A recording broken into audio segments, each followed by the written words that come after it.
स्वागत है आपका बी न्यूज नेशन में। मैं हूं आबिद हुसैन शेख। आज राज्य में 10,704 नए मामले। अब कुल राज्य में कोरोना पीड़ितों की तादाद पहुंची है 6,79,356 को। 9,613 लोग हुए हैं आज एक ही दिन में डिस्चार्ज।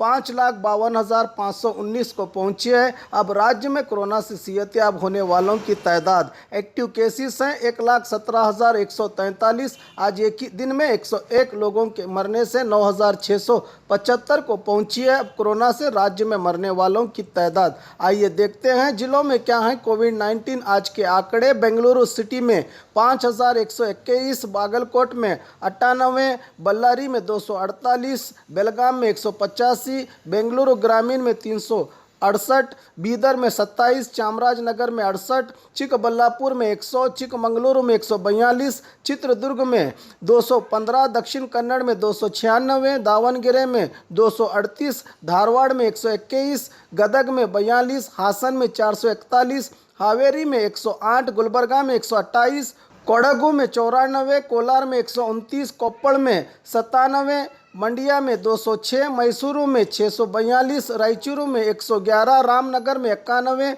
शिवमोगा में 250, तुमकुरू में 509, उडुपी में 239, उत्तर कन्नड़ में 213, बीजापुर में 110, यादगीर में 67 पॉजिटिव के मामले आज राज्य में सामने आए हैं। बात बीजापुर की, आज 110 नए मामले। अब कुल जिले में 10,547 को पहुंची है कोरोना पीड़ितों की तादाद। 113 लोग आज हुए हैं डिस्चार्ज, जिससे 9,280 को पहुंची है अब जिले में कोरोना से सेहतयाब होने वालों की तादाद। 1,095 लोगों का इलाज चल रहा है। आज एक के मरने से 172 को पहुंची है अब जिले में कोरोना से मरने वालों की तादाद। और खबरों के लिए देखते रहिए बी न्यूज़ नेशन।